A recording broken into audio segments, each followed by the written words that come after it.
नहीं होंगी तो किसे दरकार होंगे हम, सपने बनकर रहेंगे कब साकार होंगे हम। जरूरत ही नहीं होंगी तो किसे दरकार होंगे हम, सपने बनकर रहेंगे कब साकार होंगे हम। थमा देंगे जो हुनर जहन दिल इन मशीनों को, थमा देंगे जो हुनर जहन दिल इन मशीनों को। मशीनें काम की होंगी मगर बेकार होंगे हम, मशीनें काम की होंगी मगर बेकार होंगे हम। आदरणीय विचारमंचावरील विचारवंत तज्ञ परीक्षकनाचे श्रोते व उपस्थित स्पर्धक मित्र मैत्रिणींनो, लाल बहादूर शास्त्री विद्यालयाच्या प्रांगणात आयोजित विभागीय वादविवाद स्पर्धेत मी स्पर्धक कोट क्रमांक 82 आपणा समोर विषय मांडतोय कृत्रिम बुद्धिमत्ता म्हणजेच AI मानवी उन्नतीसाठी तारक की मारक। विषयाच्या प्रतिकूल बाजूने व जळजळीत सत्य असलेल्या बाजूने अर्थातच कृत्रिम बुद्धिमत्ता म्हणजेच AI मानवी उन्नतीसाठी मारक आणि फक्त मारकच आहे। या विषयावर माझे मत मांडण्यासाठी मी इथे ठामपणे उभा आहे। विद्यार्थी मित्रांनो, निसर्गाने ज्याप्रमाणे मानवाला विचार करण्याची आणि शिकण्याची नैसर्गिक बुद्धिमत्ता दिली आहे, अगदी त्याचप्रमाणे मानवाने तंत्रज्ञानाचा वापर करून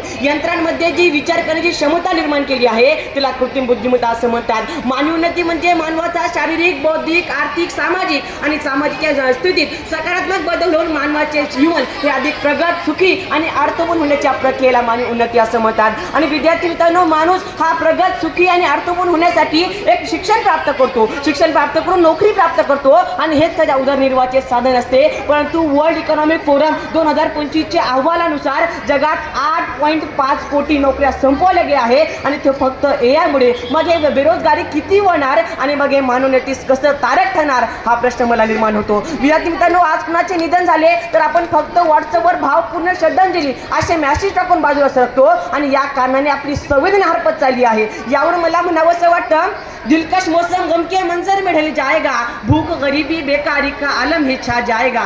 दिलकश मौसम गम के मंजर में ढल जाएगा, भूख गरीबी बेकारी का आलम ही छा जाएगा। तब काम करेगा AI, इंसान पत्थर में ढल जाएगा, तब काम करेगा AI, इंसान पत्थर में ढल जाएगा। विद्यार्थी मित्रांनो, आपल्या भारत देशात 35% लोक निरक्षर आहे आणि AIच्या बाबतीत, कृत्रिम बुद्धिमत्तेच्या बाबतीत तर किती लोक निरक्षर आहे आणि अशा निरक्षर लोकांची किती फसवणूक होऊ शकते ही बाब तुम्ही सर्वांनी लक्षात घेणं गरजेचं आहे असं मला वाटतं। मी एक विद्यार्थी असल्याच्या नात्यानं शिक्षणातील घातक सांगणे मला महत्त्वाचे वाटते। तिरुवनंतपुरममध्ये KTCT हायर या शाळेत आईस नावाच्या रोबोट शिक्षिकेचे आगमन झाले आहे। ये रोबोट शिक्षक बच्चों के दिलों को कभी जान नहीं पाएगा, समझा देगा पर कौन कौन समझा ये कभी जान नहीं पाएगा। विद्यार्थी मित्रांनो, ही जी रोबोट शिक्षिका आहे ना, ती फक्त विचारलेल्या प्रश्नाचे उत्तर देऊ शकते परंतु प्रश्न विचारू शकत नाही। आणि मग विद्यार्थ्यांच्या बुद्धीचा विकास कसा होईल आणि इथंच म्हणजे प्रतिस्पर्ध्यांचा बुद्धीचा विकास झालेला नाही असं मला वाटतं। झोपलेल्या पिल्या आता जाग्या का पाहिजे, झोपलेल्या पिल्या आता जाग्या का पाहिजे, सूर्य झोपतो का कधी असं वाग्या का पाहिजे, सूर्य झोपतो का कधी असं वाग्या का पाहिजे। मित्रांनो, किती रोबोट शिक्षक होऊ द्या, इंटरनेटचे 2G 3G 4G 5G होऊ द्या, परंतु गुरुजी यांना पर्यायच नाही। एवढी साधी गोष्ट या प्रतिस्पर्ध्यांच्या कसं लक्षात येत असावी। AI मॉडेल्स ज्या डेटावर प्रसिद्ध केले जातात त्याच डेटावरती ते काम करतात। मग सर त्याचं तसं झालं की जितनी चाबी बरी रामने उतना ही चले खिलौना। मग हे मानवतेस कसं तारक ठरणार तर ते मारक आणि फक्त मारकच ठरणार। विद्यार्थी मित्रांनो, आजचा माणूस प्रत्येक कामासाठी तंत्रज्ञानावर अवलंबून राहत आहे। गंभीर विचार करण्याची सवयच कमी झाली आहे। कधी बोलने से सब होगा तर कधी आपके पास गूगल जिमीन आहे। इथपर्यंतचा प्रवास म्हणून आळशी बनत चालला आहे। मानवाच्या छोट्या कामांपासून तर मोठमोठ्या कंपन्यांमध्ये देखील माणसाचे कामे कृत्रिम बुद्धिमत्ता करणार आहे। पृथ्वी तलावर सर्वात बुद्धिमान कोण असं जर कोणी प्रश्न विचारला त्याचे उत्तर असायचे की माणूस, पण AIच्या वाढत्या बुद्धिक्षमतेमुळे सगळ्यात बुद्धिमान AI, मग दुसऱ्या नंबरवर माणूस असं म्हणावं लागतं की काय। भलं मोठ्या प्रश्नचिन्ह उभारताना दिसून येत आहे।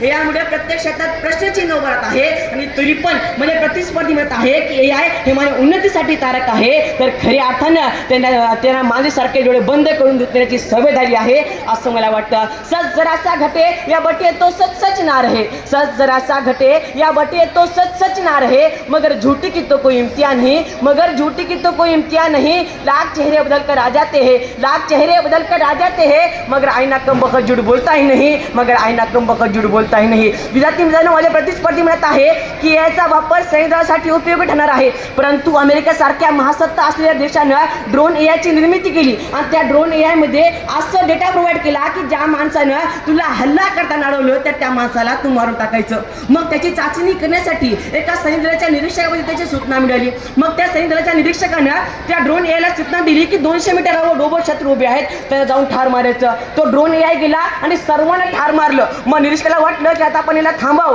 म्हणून त्या निरीक्षकाने त्या ड्रोन AI ला सूचना दिली की आता तू थांब. परंतु त्या ड्रोन AI न त्या निरीक्षकाला ठार मारलं. कारण का तर त्या ड्रोन AI मधल्या गोळ्या संपलेल्या होत्या आणि त्या गोळ्या संपल्याशिवाय तो थांबणारी नव्हता. विद्यार्थी मित्रांनो, AI मध्ये प्रेम तिरस्काराची भावना नसते. मग हे मानवने ती कसं तारक ठरणार, तर ते मारक आणि फक्त मारकच ठरणार. विद्यार्थी मित्रांनो, जर आपल्याला एखादी दुखापत झाली तर आपण त्या विषयाच्या विषय तज्ञाकडे जातो. कारण का तर त्यांना त्या विषयाची अगदी खोलापर्यंत माहिती असते. अगदी याचप्रमाणे अमेरिकी उद्योजक, आविष्कारक, इंजिनियर, टेस्लाचे संस्थापक, स्पेस एक्सचे संस्थापक एलोन मस्क यांचेच मत आहे की कृत्रिम बुद्धिमत्ता हे मानव उन्नतीसाठी मारकच आहे. जो इंसान कहता है AI से होता है मानव उन्नति का विकास, जो इंसान कहता है AI से होता है मानव उन्नति का विकास, मुझे लगता है कि वो करता है सिर्फ बकवास. मुझे लगता है कि वो करता है सिर्फ बकवास. रशियाचे राष्ट्राध्यक्ष व्लादिमीर पुतिन म्हणतात की कृत्रिम बुद्धिमत्तेवर ज्या कंपनीचे सर्वात जास्त प्रभुत्व असेल त्या कंपनीचा मालक अख्ख्या जगावर राज्य करेल. एवढंच काय तरी स्टीफन हॉकिंग सर्वात महान संशोधक म्हणतात की कृत्रिम बुद्धिमत्ता हे मानव उन्नतीसाठी मारकच आहे.